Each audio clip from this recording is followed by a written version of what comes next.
Every story begins with a spark. A single page, a single voice, a single chapter.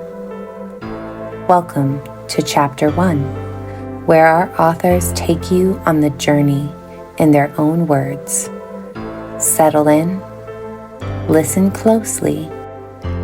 This is where the adventure begins. I cannot remember a time when Coralia thrived, a time when food was plentiful and an honest day's work provided an honest day's pay. Even my father cannot remember such a time.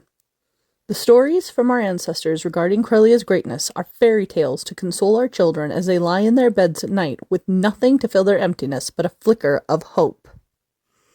At one time, Coralia flourished with ingenuity and power. Once well-respected and economically prosperous, King Zephyr the Wise predicted Coralia would serve as a beacon of hope to the world, a standard for others to strive towards.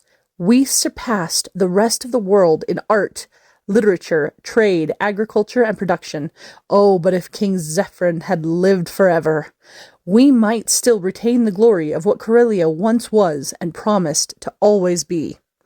But King Sargeras IV had different plans for his people, plans of war, destruction, and death. Our men were conscripted into never-ending battles, and those who did not die came home broken in body and spirit.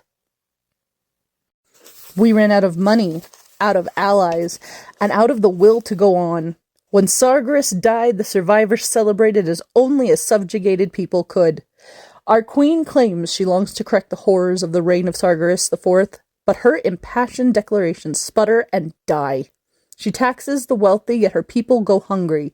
She has traded war for an endless pursuit of approval from our former enemies, prostrating herself before the world like a rejected, disease-infested whore.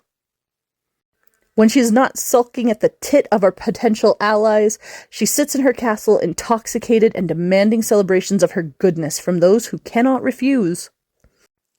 Coralia deserves more from its leader. It deserves someone with a passion for her subjects, someone who is willing to make the necessary changes to ensure our people's prosperity. If we continue with the Ghislaine line, we are doomed to fester away into nothingness. I stand before you now, and I can see the lingering vestiges of hope grow dimmer with each passing day.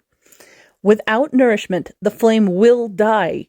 It is astounding to me that the caretaker of Coralia has little interest in its health. The House of Ghislaine has refused its duty to its people for far too long. The first chapter has been read, but the story has only just begun. Join us again for more voices, more worlds, more Chapter 1.